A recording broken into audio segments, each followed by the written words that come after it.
বিশ্বনবী কয়েকটা কথা বলেছেন। কিয়ামত হবে শুক্রবারে, কিয়ামত হবে মুহররম মাসে, কিয়ামত হবে মুহররমের 10 তারিখের ভিতরে। শুক্রবারে হবে কিয়ামত। যেদিন শুরু হবে, একটা হাদিস থেকে বোঝা যায়, বুখারীর হাদিস আছে, সময়টা নির্ধারণ হয়ে গেছে, হাদিসটাই ইশারা হয়ে গেছে। বিশ্বনবী বলছেন সকালবেলায় মানুষ ব্যস্ত হয়ে যাবে। যেদিন কিয়ামতটা স্টার্ট হবে সেই দিন যদি পৃথিবীতে 800 থেকে 900 কোটি মানুষ বেঁচে থাকে, সকলেই ব্যস্ত হয়ে যাবে। মাস্টার স্কুলে যাবে, ছাত্র স্কুলে যাবে, মৌলানারা দার্সে বসে যাবে, ছাত্ররা কিতাব নিয়ে বসে যাবে, কিতাবের পড়াশোনা শুরু হয়ে যাবে। কৃষক মাঠে যাবে, চাষি চাষ নিয়ে ব্যস্ত হবে, ব্যবসাদার দোকান খুলবে।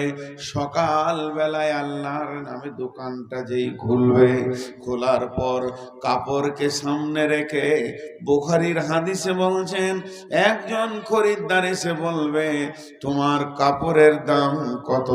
তাকে কাপড় দেখানো হবে, পছন্দ হয়ে যাবে, বলবে আমাকে 3 মিটার 5 মিটার কেটে দাও।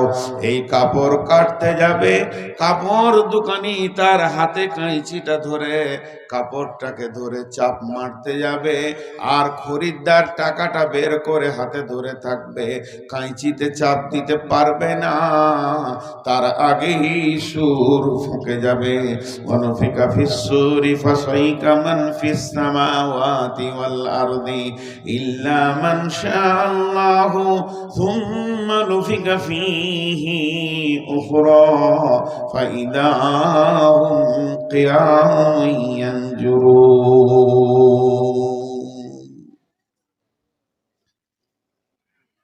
একজন সাহাবী বলছেন, ইয়া রাসূলুল্লাহ কিয়ামত কখন হবে? ইয়া রাসূলুল্লাহ কিয়ামত কখন হবে? নবীজি বললেন যখন যুবতী ইয়ং মেয়ে তার মাকে উপেক্ষা করবে। ইয়ং মেয়ে মায়ের কথা শুনবে না, মানে প্রত্যেকটি মেয়ের চরিত্রের সঙ্গে মা জড়িত আছে। মা বাধা দেবে, মেয়ে মায়ের কথা শুনবে না, মাকে চোখ উল্টে কথা বলবে, ধুমকে কথা বলবে।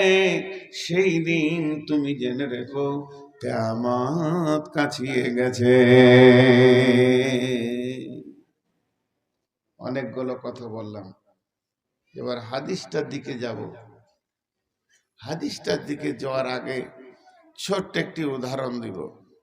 টোটালে আমি একটা হাদিসকে বিস্তারিত বলবো, একটা উদাহরণ হিসেবে নিব। আবু হুরায়রা একটা হাদিস বর্ণনা করছেন, তিরমিজি শরীফের হাদিস, আর হুযায়ফা উসাইদুল গিফারি, হুযায়ফা ইবনে উসাইদুল গিফারি বর্ণনা করছেন, সেটা বুখারীর হাদিস। হুযায়ফার হাদিসটা বিস্তারিত বলবো, আবু হুরায়রাটা খালি নেব। উদাহরণটা কি? আপনাদের সামনে একটা স্টেশন আছে, স্টেশনটার নাম ডালখোলা। এই ডালখোলা স্টেশন, যত ট্রেন ওখানে দাঁড়ায় দুটি সিগন্যাল ব্যবহার হয়। একটা সিগন্যাল একবার মাঠে আছে, ওখানে যদি লাল সিগন্যাল থাকে ট্রেনটা প্ল্যাটফর্মে ঢুকবে না। যখন সবুজ সিগন্যাল দিয়ে দেবে প্ল্যাটফর্মে ঢুকে যাবে। ট্রেনটা প্ল্যাটফর্মে দাঁড়িয়ে আছে, ওর চলার আর ক্ষমতা নেই। সামনে একটা সিগন্যাল আছে ডিপারচার, ওইটা যখনই দিয়ে দেবে তার মানে হলো চলতে শুরু করলো। একটা হলো চলতে শুরু, আর একটা চলবে দাঁড়িয়ে আছে। একটা চলতে শুরু, একটা চলবে। গাড়ি এসে গেছে, গাড়ি এসে গেছে। আজকে আসরের সময় আপনাদের জালসা শুরু হয়নি, কিন্তু মাইক এসে গেছে, প্যান্ডেল হয়ে গেছে, লাইট এসে গেছে, রান্না বান্না হয়ে গেছে, বক্তাও এসে গেছে। কেউ যদি এসে জিজ্ঞেস করে কি ব্যাপার, হ্যাঁ এবার শুরু হবে, মাগরিবের নামাজ পড়ি, আমাদের কাজ শুরু হবে। কমিটির লোক বলবে আমরা যা খেটে খুঁটে করলাম এতদিন, মাগরিব পরেই শুরু হয়ে যাবে, কিন্তু সব কাজ আমাদের হাতে চলে এসছে, আসতে কিছু বাকি নাই। প্রধান বক্তা থেকে নিয়ে লাইট মাইক খানা টানা সব হয়ে গেছে, একটা স্টার্ট বাকি আছে। আর এখন যদি কেউ জিজ্ঞেস করে কাউকে ডেকে, কি হয়েছে গো মানসে, জালসা হচ্ছে, চলছে। একটা হাদিস বলছে চলবে, এসে গেছে, আর একটা হাদিস বলছে রানিং চলছে কিয়ামত। ওয়া নবী হুরায়রা রাদিয়াল্লাহু তাআলা আনহু قال قال رسول الله صلى الله عليه وسلم إذا اتخذ الفي ذبالا والأمانة مغناما والزكاة مغراما تعلم لغير الدين آتى الرسول امرته أكا أمه أدنى صديقه أكسى أباه جاهرت الأصوات في المساجد ساد القبيلة فاسقهم جعيم القوم أرذلهم وأكرم الرجل مخافة سره وجعلت الكائنة والمعازف وسربت الخمور لباس الحرير। তোর বাবার নাম কি রে? তোকে বাঁ হাতে করে শিখিয়েছে যে মানুষকে মাস্তান আছে যা।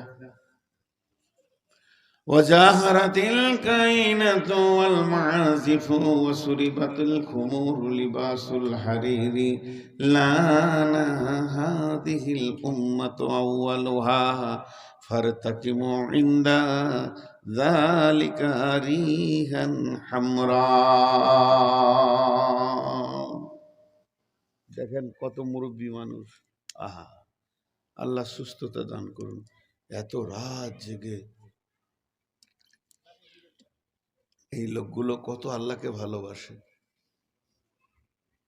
বিশ্ব নবী বলছেন, হে পৃথিবীর মানুষ, আমার উম্মত, এই পৃথিবীর মাটিতে যখন তুমি কয়েকটা জিনিস দেখতে পাবে, তখন জেনে নাও কিয়ামত এসে গেছে। শুধু প্ল্যাটফর্মে ঢুকতে বাকি আছে, রেল যেন মাঠে দাঁড়িয়ে আছে, একটা সিগন্যাল দিলি রেল প্ল্যাটফর্মে ঢুকে যাবে। কাঞ্চনজঙ্ঘা আর শিয়ালদাতে নাই, কাঞ্চনজঙ্ঘা শিয়ালদা অতিক্রম করে ডালকোলার একদম দক্ষিণ গেটের কাছে হাজির হয়ে গেছে। সিগন্যালটা পাচ্ছে না, তার জন্য সে আসছে না। অতএব শুনে নাও আমার উম্মত, এই পৃথিবীর বুকে যখন তুমি আমি যেগুলো বলছি দেখতে পাবে, তখন জেনে নাও কিয়ামত এসে যাবে। তিনি আবার কোন হাদিসে বলেছেন, খামসা আসারা খাসলাতান মিন উম্মতি, আমার উম্মতের ভিতরে যখন 15টা জিনিস দেখতে পাবে, মিন উম্মতি, মিন উম্মতি মেনশন করে দিয়েছে। এই পৃথিবীতে হিন্দু থাকবে, যৌন থাকবে, খ্রিস্টান থাকবে, বৌদ্ধ থাকবে, খ্রিস্টান আছে, ইহুদি আছে, নাসারা আছে। আমি কারোর দিকে তাকিয়ে বললাম না, কাউকে আমি কমান করলাম না, আমি নবী মুহাম্মদ কমান করছি। যারা আমার উম্মত হবে তাদের মুখের দাবি হবে আমি নবী মুহাম্মদের উম্মত, তাদের মুখের দাবি হবে আমি আল্লাহর গোলাম, তাদের মুখে দাবি হবে আমি ইসলামের আওতাভুক্ত মানুষ, ইসলামের ছায়াতে বাস করি। অথচ তাদের দ্বারা 15টি কাজ তোমরা দেখতে পাবে। তখন জেনে নাও কিয়ামত শুরু होने वाली है, कियामत आने वाली है।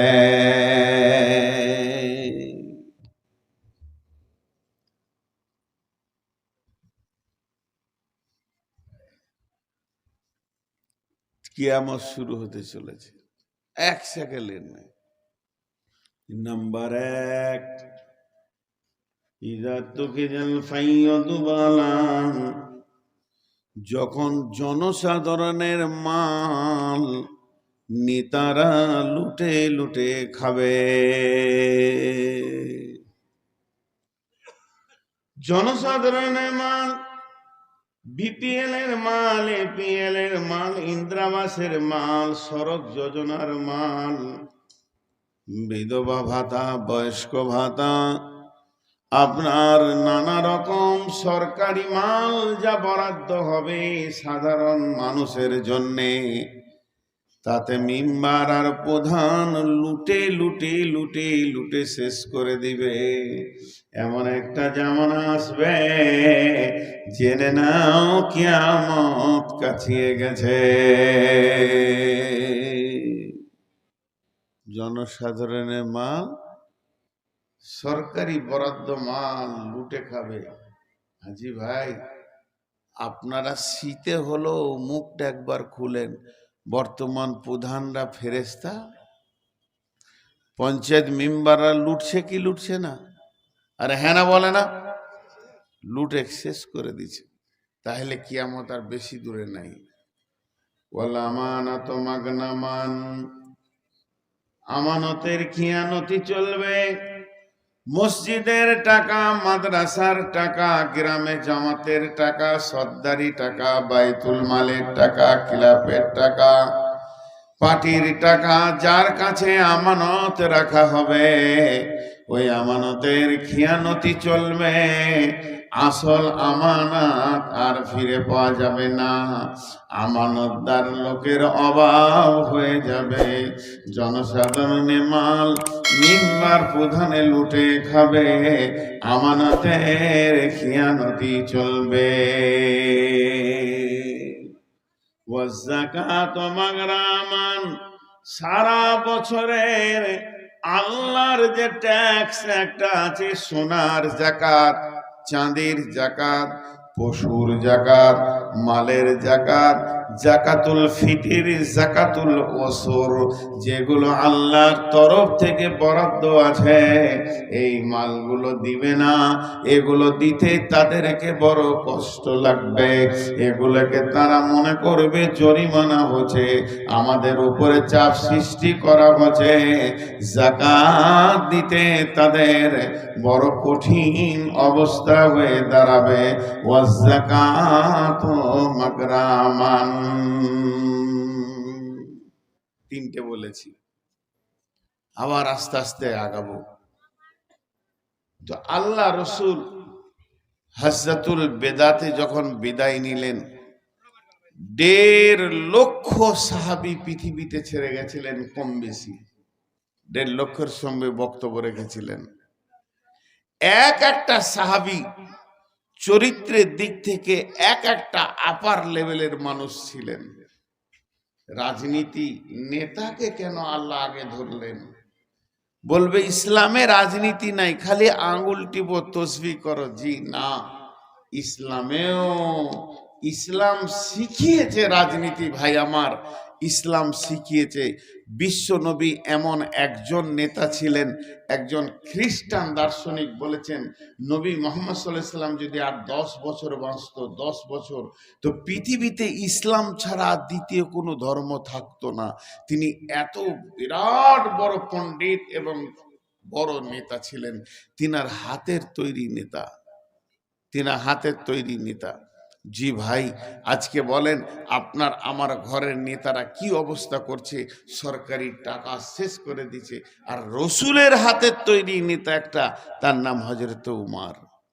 দুটো জিনিসকে পাশে পাশে রাখবো। যদি বোর্ডে একটা দাগ টেনে দিই আর জিজ্ঞেস করি দাগটা ছোট না বড়, আপনি বলতে পারবেন না। পাশে আরেকটা দাগ টানলে তখন বলবেন এই দাগটা বড়, ওই দাগটা ছোট, প্রথম দাগটা বড়, এই দাগটা ছোট, কিংবা এইটা বড়, ওইটা ছোট। তো দুইটা নেতা পাশে পাশে রাখবো। 2002 সালের ঘটনা বলছি। 2002 সালে জি, এক নেতা গেছিল বাংলাদেশ বেড়াতে। সকালবেলায় বাড়ি ফিরছে। আমাদের দেশের যে কোনো একটা রাজ্যের সিএম ছিল। যখন সে বাড়ি ফিরছে, তো পেপারে বড় করে হেডিং বেরিয়েছে, যুগান্তর পেপারে, ভারতবর্ষের অমুক মন্ত্রী বাংলাদেশে সকালে ফ্লাইটে অক্ষত সুস্থ অবস্থায় নিজের দেশে ফিরলো, পেপারে বের হয়েছে, আজকে সকালে চলে গেল। তিনি বেড টি খেয়েছেন। বেড টি, বেড টি কাকে বলে? বিছানায় বসে এক কাপ চা খেয়েছে, তার দাম 18,000 টাকা। কাপটা কত বড় ছিল না ওর হলার কত বড় ছিল! 18,000 টাকা চা খেয়েছে। ভাই একবার বুঝেন আমার কথাটা, ধীর মস্তিষ্কে বোঝেন। এখানে আমার বায়ান উঠবে না, মানে এখানে ঘন ঘন এটাকে ডানলোড করছে আর কি। খুব কঠিন জায়গায় আজকে আমি এসে গেছি, খালি টাইমটা কোনো রকম পার হলেও জানে বাঁচি আর কি। এটি এখানটা ডানলোড করছে, একবার করে ছাত্র উঠছে, একবার কে উঠছে, আর কাকে বাধা দিব? আমার মাথা কাটে এগুলোতে। একটা লাইন নিয়ে আমি বক্তব্য রাখি, মাথা স্লিপ হয়ে যাবে। তো 18,000 টাকা এক কাপ চা খেয়েছিল। কাপটা কত বড়, আর ওর হলারটা কত বড়, পেটটা কত বড়! বন্ধু আমার, এইটা হলো কম্পিউটার যুগের নেতা, এইটা হলো রকেটের যুগের নেতা, আধুনিক যুগের নেতা। যারা দাবি করে আমাদের মতো জ্ঞানী কেউ নাই। আর আগেকার যুগের লোকরা বুদ্ধি কম ছিল, মাথা মোটা ছিল, তাদের হুঁশ ছিল না, তাদের জ্ঞান ছিল না। ওই যুগের নেতা, একটা নেতার নাম বলছি, যিনি রসুলের দাসে পড়ে মানুষ হয়েছে, যার গুরু ছিল নবী মুহাম্মদ সাল্লাল্লাহু আলাইহি সাল্লাম। ওই নেতাটার নাম হচ্ছে হযরতে উমর। উমর শুয়ে আছেন মদিনা মানওয়ারার মসজিদে, একটু রেস্ট নিচ্ছেন মসজিদে নববীতে। মসজিদ পাথরের তৈরি নয়, মসজিদ হলো খেজুর গাছের পিলার আর খেজুর গাছের ছাওয়ানি, নিচেতে বালু আছে, সাজদা করলে কপালে বালু মাটি উঠে চলে আসে। সেই জায়গায় শুয়ে আছেন হযরতে ওমর। আর এইদিকে একদল সৈন্যকে পাঠিয়েছে, যাও তোমরা জেরুজালেমে, সেখানে গিয়ে তোমরা দ্বীনের দাওয়াত দাও, সেখানে গিয়ে তোমরা কালেমার দাওয়াত দাও। সমস্ত সৈন্যগুলোকে, ওই জামাতের লোকগুলোকে একটা কেল্লাই ভরে অবরোধ করে দিয়েছে জেরুজালেমের সৈন্য।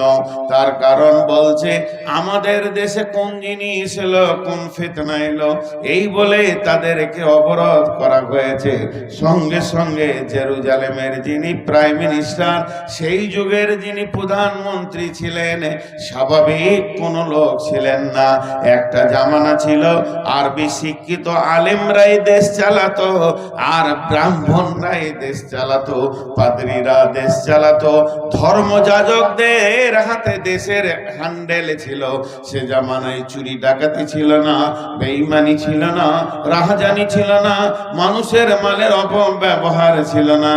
তাই সেই দেশে যখন সৈন্যগুলো অবরুদ্ধ হয়ে রয়েছে, তখন ওই জেরুজালেমের যিনি প্রাইম মিনিস্টার, একজন পোপ, পোপ মানে হচ্ছে পাদ্রী, বিরাট বড় যেটা গির্জা গোটা দেশের, সেই গির্জার যিনি হেড পোপ, সে হযরত উমরকে একটা চিঠি লিখলেন। আমিরুল মুমিনিন, খলিফাতুল মুসলিমিন, আপনার দেশের সৈন্য আমার দেশে কেল্লায় অবরোধ অবস্থায় রয়েছে, অতএব আপনার সঙ্গে আমি যুদ্ধে যেতে যাই না, আপনার সঙ্গে আমি লড়াই করতে চাই না। আমি চাই আপনি আমার দেশে আসেন, আপনি আমি বসে একটা সমঝোতা করে নিব। এই বলে সেই চিঠিটাকে একটা দূতকে দিয়ে পাঠালেন। রাষ্ট্রদূত সেই চিঠি নিয়ে মদিনায় পৌঁছালেন। কি কাজে উঠলেন আর কি কাজে নামলেন? কাজ করেন, খানি বসি কাজ করে করলেন, হয়ে গেল এত তাদের কম্পিউটার গো।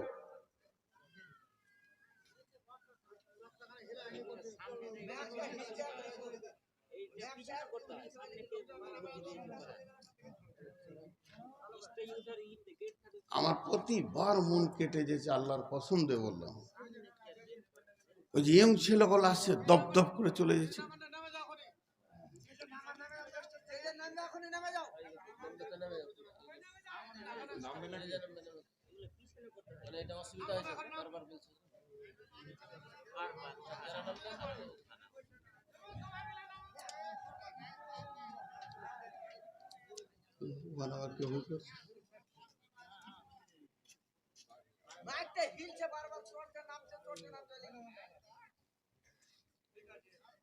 तू फिर करने ली तू नीचे बस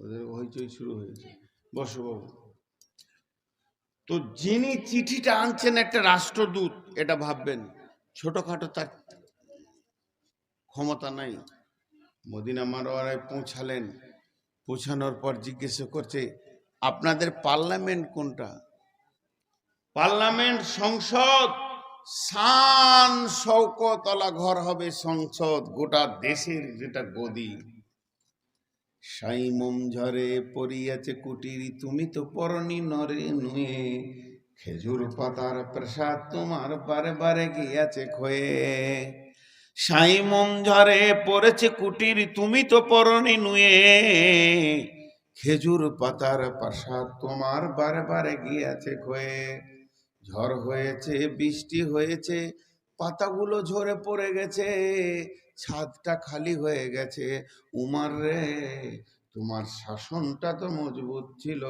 শাসন তো পড়ে যায়নি শাসন ছিল মজবুত বিল্ডিং ছিল দুর্বল এই জন্য একজন বলেছেন উস জামানা মে মসজিদ থি কাচ্চি लेकिन मुसल्ली थी पक्की इस जमाना में मस्जिद है पक्की मुसल्ली है कच्ची मस्जिद मरसिया खां है के नमाजी ना रही यानी ओ साहिबे औसाफे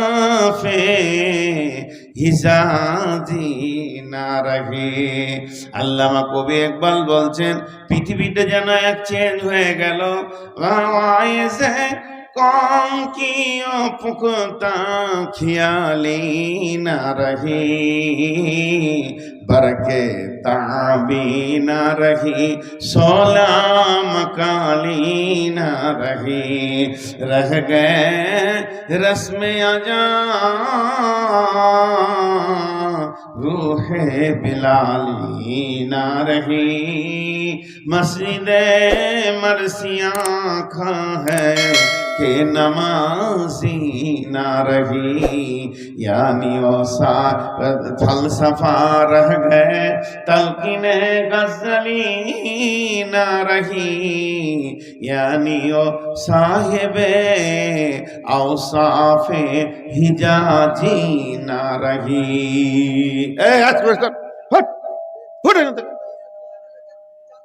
মেয়েগুলো অ্যাডাল্ট হয়ে গেছে সামনে চলে আসছে এই মেয়েগুলো দেখলে মানুষের বিকর্ষণ হবে আগেও এসেছিল এরকম ভাবে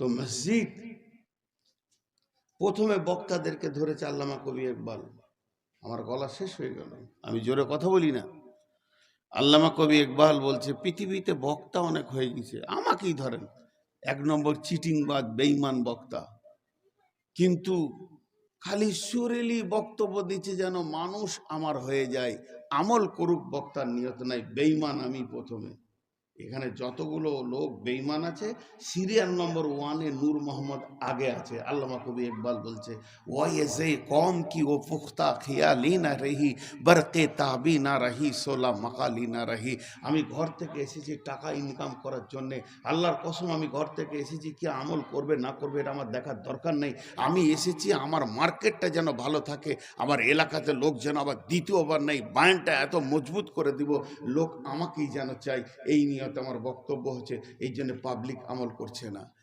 বরকে তাবি না রহি সোলা মকালি না রহি যারা শুনতে এসেছে তারা আমল করব নিয়তে আসেনি।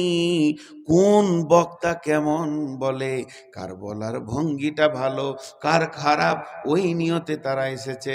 জালসাটা শেষ হবে, লোক অনুশোচনা করতে করতে বাড়ি যাবে। তাই তোরে জীবনে 40টা 50টা 60টা বছরে চলে গেল, আর তো আর জীবন নাই। যা বললো মৌলবীরা ওই আমলগুলোই করব, এই রকম নিয়ত নিয়ে বাড়ি জানেওয়ালা একটাও নাই। রাস্তাতে খালি গল্প চলবে, সিরাজুল ভালো বলেছে, নানুর মোহাম্মদ ভালো বলেছে, এই আলোচনা করতে করতে সময়টা শেষ করে দিবে। মাহরাহ গায়ে রসমে আজান, বিলাল যেমন আজান দিয়েছে ওই শব্দগুলো দিয়ে আজও আজান হয়।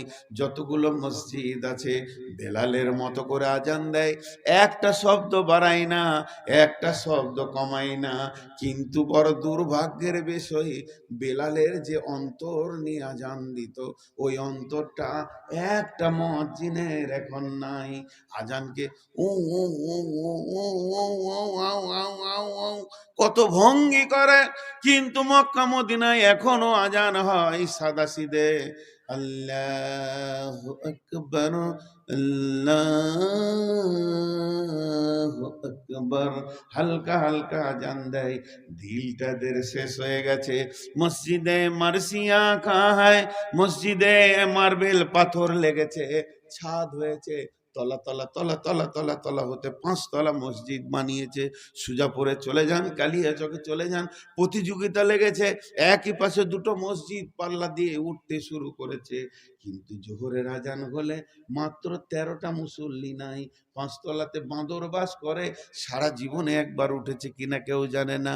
এর জন্য আল্লামা কবি ইকবাল বলছে, মসজিদে মারসিয়া খা হ্যায় কে নামাজি না রহি। হযরত উমর মাটিতে সাজদা দিয়েছে, সাহাবীরা সাজদা দিয়েছে মসজিদে নববীর মাটিতে।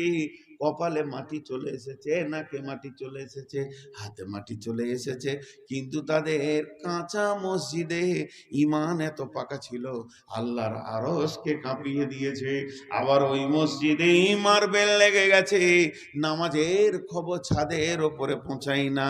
এই আফসোস করে বলতে বলতে এই কবি নজরুল বলছেন, সাইমুম ঝরে পড়েছে কুটির তুমি তো পরনি নুয়ে, খাইমুম ঝরে সাইমুম ঝরে পড়েছে কুটির তুমি তো পরনি নুয়ে, খেজুর পাতার প্রসাদ তোমার বারে বারে গিয়েছে ক্ষয়ে। হযরত ওমর যেখানে বসে শাসন করতেন ওটা আমার মতো চেয়ার ছিল না, মাটিতে বসেছিলেন, ধুলার তক্তে বসেছিলেন, সেটা ছিল ধুলোবালি, আর উপরটা ছিল খেজুর পাতার। ফুরুক করে বাতাস দিলে 4টা পাতা উড়ে চলে গেল, কুটির যেন ভেঙে গেল, পার্লামেন্টে যেন সূর্যের আলো ঢুকে গেল। আবার ওগুলোকে গুছিয়ে নিত। জায়গাটা ছিল অতি দুর্বল, সিংহাসন ছিল অতি দুর্বল, শাসন ছিল অতি মজবুত, এক তিল দাঁড় করা যাবে না। তিনি যে এত নরম দিলের মানুষ, গভীর রাত্রিতে কাঁদতেন, কাঁদতে কাঁদতে এক যুবককে দেখে ফেলেছেন। একটা যুবক খালি উস উস উস উস করছে। গভীর রাত্রে মদিনার মাঠে কেউ নাই, শুধু আলের ওপরে একটা যুবক একবার ডান দিকে যায়, একবার বাঁ দিকে যায়, আর মাঝে মাঝে জোরে নিঃশ্বাস নেয়, উফ উফ। হযরত উমর গেলেন, গভীর রাতে কে থাকবে আর। হযরত উমর গেলেন, গিয়ে বলছে, বন্ধু তুমি খুব অসুস্থি অবস্থায় রয়েছো, কি হয়েছে বলো। ও বলছে, ছাড়ো, আপনি বিরক্ত করেন না, এই গভীর রাতে তোমার কি অসুবিধা বলো। বার 2-3 যখন জিজ্ঞেস করেছে, যুবক বলছে, আপনি কে আমি তা জানি না, আমি একটা সমস্যায় পড়েছি, আমি বেদুইন মানুষ, আমি আর এখানে বাড়ি নয়, কয়েকদিন ধরে আমি আমার স্ত্রীকে নিয়ে সফর করছি, আরো হয়তো কিছু সফর বাকি আছে, এই অবস্থায় এই পর্যন্ত গভীর রাতে পৌঁছেছি, আমার স্ত্রী ছিল ডেলিভারি, ওর প্রসব যন্ত্রণা উঠে গেছে, ওই যে হালটা উঁচু পাথরটা রয়েছে ওই আড়ালি আমার স্ত্রী প্রসব যন্ত্রণায় কাতর রয়েছে, আমি কিছু করতে পারছি না, তার উপকার করতে পারছি না, তাই আমি অতি অস্বস্তি বোধ করছি। উমার বললেন দাঁড়াও, ছুটে গেল বাড়িতে, গিয়ে বিবিকে বলছে, বিবি রে, বেগম রে, তোর ঘরের সামনে আল্লাহর জান্নাতের দরজা লেগে গেছে, বিবি রে জান্নাতে ঢুকবি তে তাড়াতাড়ি আয়, বিবি রে তাড়াতাড়ি আয়, বিবি লেট করিস না, জান্নাত আল্লাহর যেন তোর ঘরের দরজায় লেগে গেছে। যেমন স্বামী তেমন বিবি, সঙ্গে সঙ্গে কবরে কাপড় বেঁধে বেরিয়ে গেল। আমিরুল মুমিনিন বলেন কি করতে হবে, আমার এত জান্নাত কাছে, বলে আয় আমার সাথে মাঠে আয়। আধার রাত্রিতে মাঠে নিয়ে গিয়ে বলল, এই আমার যুবক বন্ধু, আমি এখানে নিয়ে বসি, আর ওর স্ত্রী দেখা ওখানে প্রসব যন্ত্রণায় ছটপট করছে, তুমি একটু মেয়েদের আসান করে দাও, ধাত্রীর কাজটা করে দাও, যে কাজে মেয়েরা আসান পেয়ে যায়, বাচ্চাটা হয়ে যায়, এই কাজটা করে দাও। বাচ্চাটা নরমাল যখন হয়ে গেল, বাচ্চা নাভি কাটা হলো, বাচ্চাকে কোলে নিয়ে ওখান থেকে আমিরুল মুমিনিন বিবি বলছে, আমিরুল মুমিনিন খলিফাতুল মুসলিমিন, আপনি আপনার বন্ধুকে বলে দেন তার পুত্র সন্তান হয়েছে। যখনই আওয়াজটা এলো আমিরুল মুমিনিন, যুবকটা এমনি করে তাকিয়ে দেখছে, ইনি নাকি ওমর, যার নাম শুনেছি সেই ওমর, আমিরুল মুমিনিন খলিফাতুল মুসলিমিন।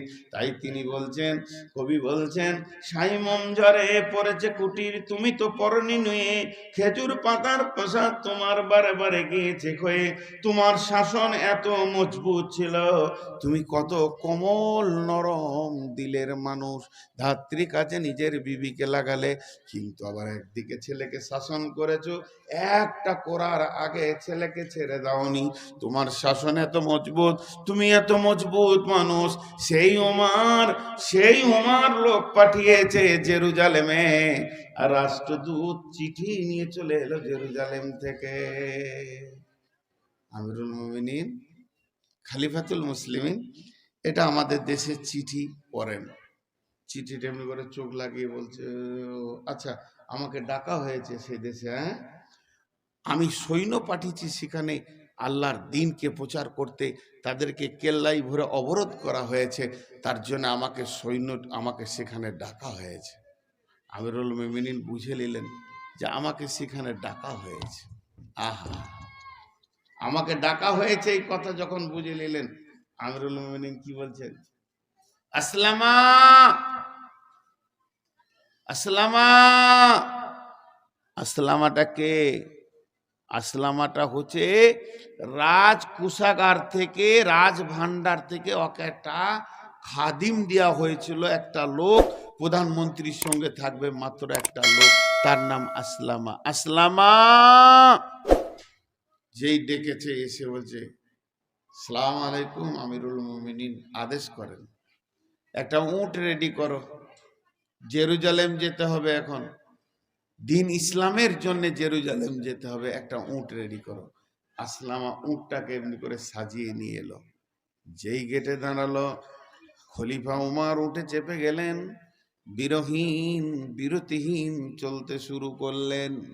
কবি নজরুল বলছে, হেরি পশ্চাতে চাহি, তুমি চলিয়াছ রৌদ্র দগ্ধ দূর মরুপথ বহি, জেরুজালেমের কেল্লা যেতায় আছে অবরোধ করি, বীর মুসলিম সেনাদল তব বহুদিন মাস ধরি, দুর্গের দ্বার খুলিবে তারা, বলেছে শত্রু শেষে, উমার যদি গো সন্ধিপত্রে স্বাক্ষর দেয় এসে, হাইরে আদের ধারার মালিক আমিরুল মুমিনিন, শুনেছে খবরই একা একে উঠে চলেছে বিরতিহীন, সাহারা মরুর সাহারা পাড়াইয়ে ঝুলিতে দুখানা শুকনো খুবজ রুটি, সাহারা পাড়াইয়ে ঝুলিতে দুখানা শুকনো খুবজ রুটি, একটি মশকে এতটুকু পানি খোরমা 2-3 মুঠি, প্রহরীবিহীন সম্রাট চলে, একা উঠে চড়ি চলেছে মাত্র একটা গোলাম, উটের রশি দড়ি। মরুর ঊর্ধ্ব আকাশে সূর্য আগুন বৃষ্টি করে, মরুর ঊর্ধ্ব আকাশে সূর্য আগুন বৃষ্টি করে, সেই সে আগুন তাতে খৈসম ফুটে বালুকার মরু পরে। কিছু দূর যেতে উঠ হতে নামি, কহিল গোলামের ভাই, কিছু দূর যেতে উঠ হতে নামি, কহিল গোলামের ভাই, পেরেশান বড় হইয়াছে চলিয়া, এইবার আমি যাই। মরুর ঊর্ধ্ব আকাশে, মরুর ঊর্ধ্ব আকাশে আগুন, পেরেশান বড় হইয়াছে চলিয়া, এইবার আমি যাই। উটের রশি ধরিয়া অগ্রে উঠে বসো উঠে, তপ্ত বালুতে চলে যে চরণে রক্ত উঠেছে ফুটে। গোলাম 2 হাত ধরে চুমি, গোলাম 2 হাত ধরে চুমি, কাঁদিয়া কহিল উমার এখনে আদেশ করেন কেমনে আপনি। গোলাম রহিবে উটের পিঠে আরাম করিয়া বসি, আর হেঁটে যাবে খলিফা উমার ধরিয়া উটের রশি। খলিফা দেখছে আমি যদি গম্ভীর হয়ে থাকি উঠে চাপতে পারবে না, তাই খলিফা ফিক করে হেসে দিয়ে বলছে, খলিফা হাসিয়া বলে, তুমি জিতে গিয়ে বড় হতে চাও ভাই রে এমনই চলে। রোজ কিয়ামতে আল্লাহ যেদিন বলিবে উমার রে, করিনি খলিফা মুসলিম জাহানের তরে সুখ তরে তরে। কি জবাব দিব কি করিয়া মুখ দেখাবো রসুলের ভাই, আমি তোমাদের প্রতিনিধি মাত্র মোর অধিকার নাই। আরামে সুখের মানুষ হইয়া মানুষের নিতে সেবা, ইসলাম বলে সকলে সমান কে বড় ক্ষুদ্র কে বা। গোলাম চড়িল উটের পিঠে, উমার ধরিল রশি, মানুষে স্বর্গে তুলিয়া ধরিয়া ধুলাই নামলে শশী। জর্দান নদী হও যবে পার, শত্রুরা কয়ে হাঁকি, যার নামে কাঁপে অর্ধ পৃথিবী সে এই উমার নাকি। এবার পালাক্রমে চলছে চলছে, একবার গোলাম একবার উমার, একবার গোলাম একবার উমার। যেতে যেতে যেতে যেতে জর্দান নদীটা যখনই পার হয়ে যাবে, ওই পারটা জেরুজালেম। ওরা সংবাদ পেয়ে গেছে গোয়েন্দা মারফতে, 18 লক্ষ বর্গ মাইলের বাদশা আসছে আমাদের দেশে। এই খবর শোনার সঙ্গে সঙ্গে প্রাইম মিনিস্টার কয়েকজন সৈন্যকে পাঠিয়ে দিয়েছে, কোম্পানি মেজরকে পাঠিয়ে দিয়েছে, তাকে তোমরা স্যালুট করবে, সম্মান জানাবে, সুস্বাগতম দিয়ে নিয়ে আসবে, যেন এতটুকু ত্রুটি না হয়ে যায়। বিশাল সাম্রাজ্যের মালিক, এইটুকু যেন ত্রুটি না হয়, মান সম্মানে না লেগে যায়, এইভাবে তোমরা স্যালুট দিয়ে আমাদের দেশে নিয়ে আসবে। এই বলে যখন কোম্পানি মেজর সেখানে পৌঁছালো, আবার পালাক্রমে চলছে, কে জানে কে জানে এ খবর কে জানে, পালা চলছে ওদের ভিতরে। এখন জর্দান নদী যখন পার হচ্ছে, উমারের পালা পড়ে গেছে, উটের লাগাম ধরে হাঁকবে, আর আসলামা উমারের গোলামকে উটের উপরে যেতে হবে। উমারের গোলাম উঠে চেপে আছে, উমার লাগাম ধরে নদী পার করেছে। এমন সময় কোম্পানি মেজর একটা স্যালুট মেরে দিয়ে বলছে, আদব নেহেন জাহাপনা, খোশামদিদ সুসংবাদ, আমাদের দেশে আসার জন্য আমরা ধন্য হলাম, আমাদের দেশে মাটিতে পা দেওয়ার জন্য আমরা ধন্য হলাম। যখন এই কথা বলেছে, আসলামা উটের ওপরে ঝরঝর করে কেঁদে ফেলেছে, কাঁদতে কাঁদতে বলছে, আমাকে কেউ স্যালুট দেবেন না, আমাকে কেউ স্যালুট জানাবেন না, আমাকে কেউ ধন্যবাদ দেবেন না, আমি হলাম আসলামা উমারের খাদিম মাত্র, যিনি লাগাম ধরে হাঁটছেন ইনি হতেন 22 লক্ষ বর্গ মাইলের বাদশা, খলিফাতুল মুসলিমিন, আমিরুল মুমিনিন হযরত উমর। কোম্পানি মেজর তো অবাক, কি ব্যাপার, উমার উটের লাগাম ধরে হাঁটছে, এটা কোন মানুষ, এটা কি জিনিস দেখলাম, বাদশা দেখেছি, রাজা দেখেছি, মন্ত্রী দেখেছি, এরকম পূর্ণাঙ্গ মানুষ দেখিনি, দেখে তো অবাক লাগে। বন্ধুরা আমার, হযরত উমর দেখিয়ে দিলেন, আমি তো জেরক্স কপি, অরিজিনাল কপির নাম হচ্ছে হযরত মুহাম্মদ সাল্লাল্লাহু আলাইহি ওয়াসাল্লাম। কোম্পানি মেজর নিয়ে গেল, গির্জা ঘরে গিয়ে উঠলো, আপসের মধ্যে কথা চলতে চলতে চলতে চলতে চলতে হযরত উমর সময়টা দেখে বললেন, পুরোহিতকে, আমাকে দেখ 2 মিনিট ছেড়ে দেন। বলে কেন, কি করবেন 2 মিনিটের জন্য? বলে নামাজের টাইম হয়ে গেছে, গির্জার বাইরে ফাঁকা জায়গায় 2 রাকাত নামাজ পড়ে চলে আসি কসরের। তখন ওই পুরোহিত বলছে, আমাদের এই আঙ্গিনায় গির্জায় পড়িলে নামাজ হবে নাকি কবুল আল্লাহর দরগায়? আমাদের গির্জাটা তো পবিত্র, এখানে নামাজটা পড়লেন, তাহলে কবুল হবে নাকি আল্লাহর দরগায়? হযরত ওমর বললেন, না, এর জন্য নয়, আমার সৈন্য সংখ্যা এত বেশি, সামাল দেওয়া কঠিন হয়ে যাবে। আমি যদি গির্জাতে নামাজ পড়ে নিই, তাহলে ওরা ভেবে নেবে জেরুজালেম জয় হয়ে গেল, আর গির্জাকে ভেঙে মসজিদ বানিয়ে দিতে হবে, সামালা কঠিন হয়ে যাবে, হইচই লেগে যাবে। নহে কই ইসলামী ধর্ম, নহে যে আল্লাহর বিধান, করো গির্জারে মন্দিরে ভেঙে মসজিদে মুসলমান। মসজিদ বানাতে গেলে গির্জা ভেঙে মসজিদ হবে না, মন্দির ভেঙে মসজিদ হবে না, ইভেন কোন মুসলমানের জায়গা জবরদস্তি নিয়ে মসজিদ হবে না। লোক বলে রাম মন্দিরকে মসজিদ করেছে, এটা একটা বাচ্চা ছেলেও, মুসলমানের বাচ্চা জানে জবরদস্তি জায়গাতে মসজিদ হবে না। হাজি গাজী মুফতি মৌলানার যদি জায়গা হয়, যদি না দিতে চায়, জোর করে কেউ নিতে পারবে না। এই কথাটা যখনই উমার বলে দিলেন, গির্জার পুরোহিত বললেন, তবে কেন আর হইব বাকি, সাম্যের তরে সভ্রপুরে সবাই হইব দাখিল ইসলামের ভিতরে। উমার তুমি হাতটা বাড়িয়ে দাও। উমার হাতটা বাড়িয়ে দিলেন, আর পুরোহিত হাতের ওপরে হাত রেখে বললেন, আশহাদু আল্লাহ ইলাহা ইল্লাল্লাহু ওয়া আশহাদু আন্না মুহাম্মাদান আবদুহু ওয়া রাসূলুহু। এই নেতাটাকে বানিয়েছিলেন, এই নেতাটা কোন ফ্যাক্টরিতে হয়েছিল, এই নেতার স্কুলটা কোথায়, এই নেতাকে যে বানিয়েছেন তার নাম নবী মুহাম্মদ সাল্লাল্লাহু আলাইহি সাল্লাম। এই নেতা যেখানে পড়াশোনা করেছেন মসজিদে নববী আসহাবে সুফফাতে, এই নেতার চরিত্র যিনি আল্লাহ যার হাত দিয়ে গঠন করেছেন, তিনি হলেন নবী মুহাম্মদুর রাসূলুল্লাহ সাল্লাল্লাহু আলাইহি সাল্লাম। সেই নবী পৃথিবী থেকে বিদায় হওয়ার আগে বলছে, আমি কত সুন্দর নেতা বানিয়ে গেলাম, আর আমারই উম্মতের ভিতরে আবার নেতা হবে কিয়ামতের মাঠে। কিয়ামতের আগে তারা জনসাধারণের মাল লুটে লুটে খেয়ে গাড়ি বাড়ি বানিয়ে, নরম বড় গদি বানিয়ে সুখের আয়েসের জীবন করবে রে। এটা হচ্ছে কিয়ামতের প্রথম আলামত। কিয়ামতের প্রথম আলামত এইটা। নেতা এমন হবে যে লুটে খাবে। এখন কি বলবো আর আপনাদেরকে, দ্বিতীয় হাদিসটা এখনো যায়নি, খালি গুনিয়ে দিয়ে বার। ওয়ালা মানাতু মাগনামান, আমানতের খিয়ানতি চলবে। আল্লাহর কসম বলছি, পশ্চিমবঙ্গের মাটিতে এমনও মাদ্রাসা আছে 2017 সালে যা কালেকশন হয়েছে জালসায় 8 থেকে 10 লক্ষ টাকা, এখনো পর্যন্ত 24 সাল পর্যন্ত সে হিসাব দেয়নি, লুটে নিয়েছে। কোথায় চলে গেছে? কেসিআর চেঞ্জ হয়ে গেছে।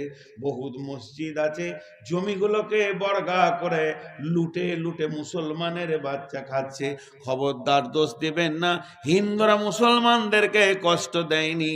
ঘর ইস ঘর মে আগ লাগি হ্যায় ঘর হি কি চিরাগ সে, যত মুসলমানরা মুসলমানের ক্ষতি করেছে।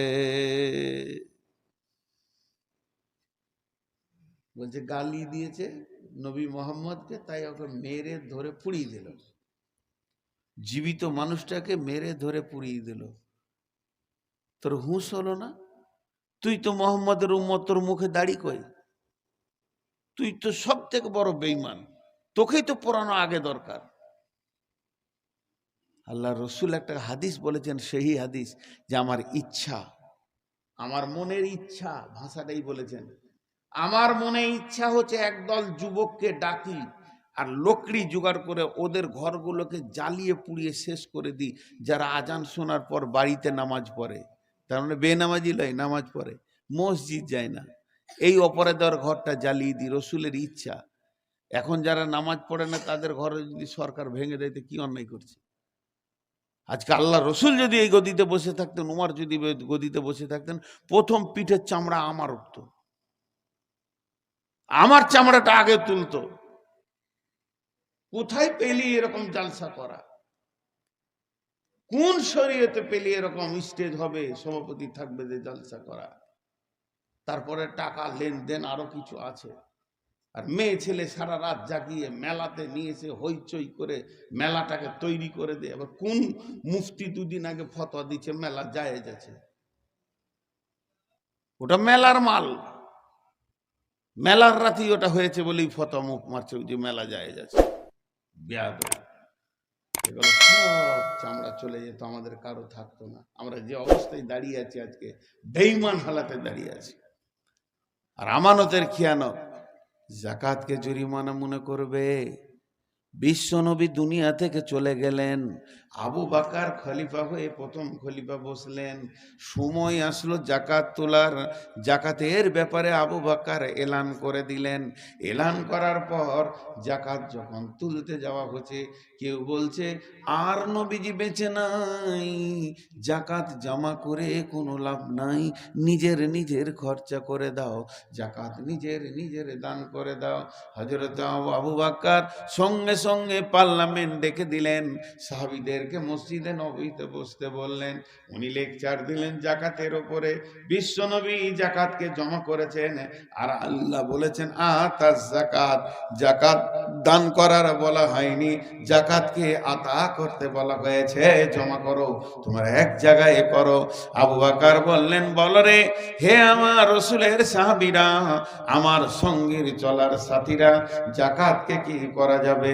কেউ বললেন হুজুর জাকাত জমা করা হোক, এর উপরে গুরুত্ব রয়েছে। কেউ বললে হুজুর রসুলকে দেখেছি জাকাত জমা করার ব্যাপারে গুরুত্ব দিয়েছেন, জমা করা হোক। দু একজন বললেন নবীজি যখন নাই, ফিতনা বাড়িয়ে লাভ নাই, ছেড়ে দেন, যার যা মন যাবে সে তাই করুক। এই কথা যখন বলা হলো, আমিরুল মুমিনিন শেষ বক্তব্যে বলছে, আমি আবু বকর বলছি, এবার তোমরা শোনো।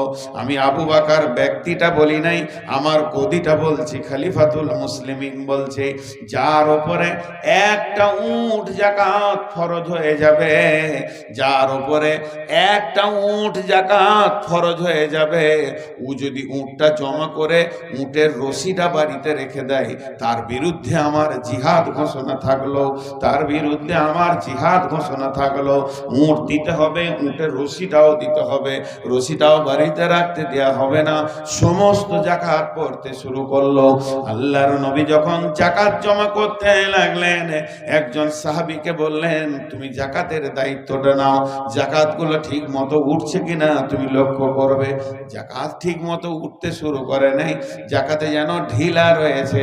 এই ঢিলা থাকার কারণে আল্লাহর নবী জাকাতের জায়গাটাকে চেঞ্জ করে দিয়ে বললেন, আগামীতে এই জাকাতের দায়িত্ব থাকবে হযরত উমারের। উমারের দায়িত্ব যখন পড়ে গেল, উমার জাকাতের সময় এলো, জামে মসজিদে দাঁড়িয়ে উমার বলে দিলেন, জাকাত যাদের যাদের ফরজ হয়ে গেছে, জাকাত যাদের যাদের ফরজ হয়ে গেছে, জাকাত যাদের যাদের ফরজ হয়ে গেছে, আজ শুক্রবার থেকে নিয়ে সামনে শুক্রবার পর্যন্ত 7 দিন টাইম দিলাম, নিজের নিজের জাকাতকে হিসাব করে মালটা মসজিদে নববীতে তুমি পৌঁছিয়ে দিয়ে তোমার নামটা কেটে লাও। আর যদি সামনে শুক্রবারের পরে শনিবার জাকাত তুলতে হয়, আমি উমার তলোয়ার নিয়ে বের হব, কার গর্দন থাকবে কার থাকবে না এ বিষয়ে আমার বিবেচনা থাকবে না। সব জাকাত হুর হুর করে পড়ে গেল। জাকাত এতটা গুরুত্বপূর্ণ বিষয়, এখন মুসলমানরা জাকাত হারিয়ে পঙ্গু হয়ে গেছে।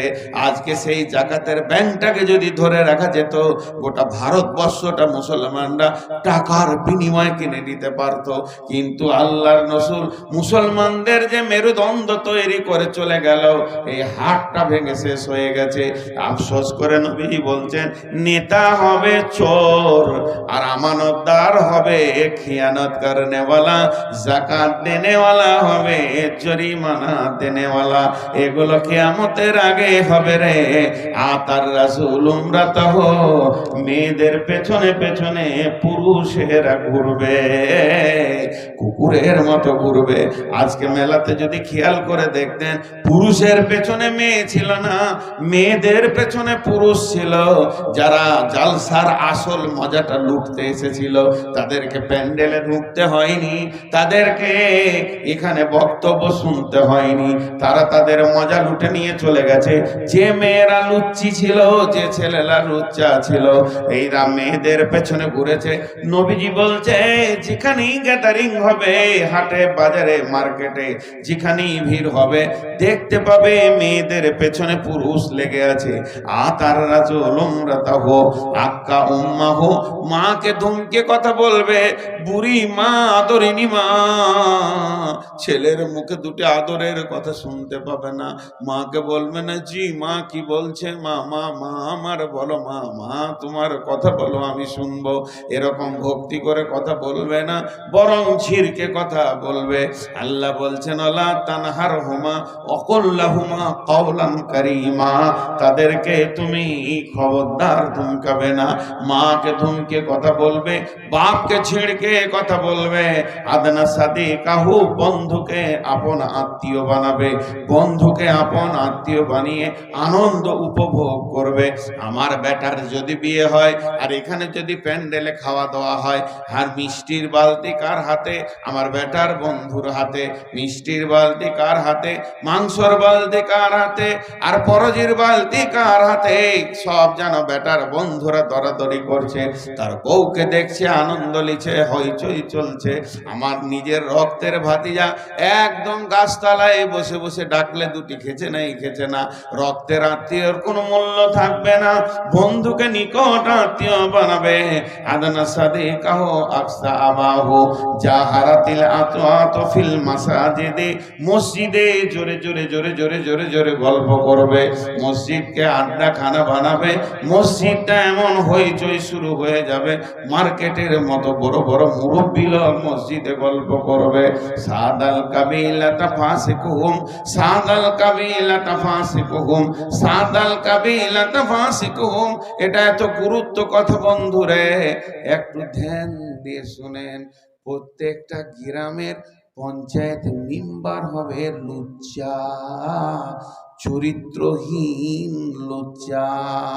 গ্রামে যারা নেতৃত্ব দিবে, গ্রামকে যারা গাইড করবে, তাদের চরিত্রে ঠিক থাকবে না, তারা নিজেরা দুশ্চরিত্র লোক হবে। এমন একটা দিন আসবে রে, চারিদিকে বেঈমানরা ইমানদারদের বিচার করবে। ইনার সঙ্গে আমার দু কথা হয়ে গেছে, উনার সঙ্গে আমার দু কথা হয়ে গেছে, এক পাড়াতে বাস করি, ভাই ভাই হতেই পারে, এটা লজ্জার কথা নয়। এই বিচারটা কে করবে? সেলিমউদ্দিন, কলিমউদ্দিন, ফকিরউদ্দিন, হবিবউদ্দিন, সব কটা লুচ্চা লম্পট মাতাল ভালো লোকের বিচার করবে। আল্লাহর নবী বলছেন, এমন একটা জামানা আসবে, গ্রামে নেতৃত্ব দিবে চরিত্রহীন লোক।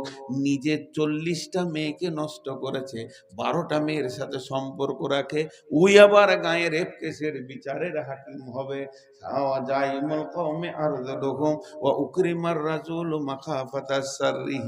মানুষ মানুষকে স্যালুট করবে, ভালোবাসে, ভালো আছেন, ভালো আছেন, ভালো আছেন করে কথা বলবে, হেসে হেসে কথা বলবে। কেন না? মারের ভয়ে বড় গুন্ডা ডাকাতকে স্যালুট মারবে। এমন একটা জামানা আসবে রে, এই অবস্থা চলবে। তখন কি ঘটনা ঘটবে শুনে নাও। সুরিবাতিল কুমুর, আমার উম্মত মদের বোতলে পাগল হয়ে যাবে। হাজি ভাই, আপনাদের এলাকার যুবকরা মদ খায় না? যাক আলহামদুলিল্লাহ, শুনে খুশি হলাম যে একজনও খায় না। মুসলমানরা মদ খায় না? বলেন, মদ খায়? আল্লাহ নবী বলছেন, ফাইন্নাহু রাউসুন কুল্লি ফাহিশাতিন, আরেক জায়গায় আছে ফাইন্নাহু মিফতাহুন নার, যে লোকটা মদের বোতল হাতে নিল সে যেন জাহান্নামের চাবিটা নিল, মদটা যেই খেয়ে নিল জাহান্নামে নিজেই ঢুকে গেল। এবং সমস্ত ফাহেসা কাজের মাথা ফাইন্নাহু রাউসুন কুল্লি ফাহিশাতিন। নবীজি বলেছেন লা তাসরিবান্নাল খামরা। বিশ্বনবী যখন মেরাজের রাত্রিতে গেলেন, জিব্রাইল আমিন একটা ট্রেতে 2 গিলাস মাল নিয়ে এলেন, দিয়ে বললেন নবীজি গো, এখানে 2টি গিলাস আপনাকে দেওয়া হয়েছে, একটাতে মদ আছে একটাতে দুধ আছে, যেটা আপনার মন যাবে আপনাকে ইচ্ছা দেওয়া হয়েছে, স্বেচ্ছায় একটা তুলে নেন আর একটা রেখে দেন। নবীজি দুধের গিলাসটা তুলে নিলেন, আর দুধের গিলাসটা যখনই তুলে নিলেন জিব্রাইল সঙ্গে সঙ্গে মুখ খুলে বলে দিলেন ইয়া রাসূলুল্লাহ, আপনার উম্মত বেঁচে গেল, আপনার উম্মত বেঁচে গেল। যদি মদের বোতলটা আপনি তুলে নিতেন, পশ্চিম দিকে সূর্য ওঠা পর্যন্ত উম্মত আর হুঁশ পেত না, মদ নিয়েই পড়ে থাকতো, আপনার উম্মত বেঁচে গেল। বড় দুঃখ লাগে, আল্লাহ আপনার ঘরে গাভী দিয়েছে, গাই দিয়েছে, মধুর দুধগুলো 10 লিটার আপনার ঘরে হয়, সেই দুধগুলো টেনে টেনে টেনে টেনে টেনে টেনে বের করে ওই দুধকে ঘরাতে ভরে নিয়ে চাকুলিয়াতে বিক্রি করে দিলেন। আর দুধের টাকাটা যখনই পকেটে ঢুকলো সেই টাকাতে 1 বোতল মদ খেয়ে নিলেন। মধুর দুধকে বেচে মদ খাই এই উম্মত।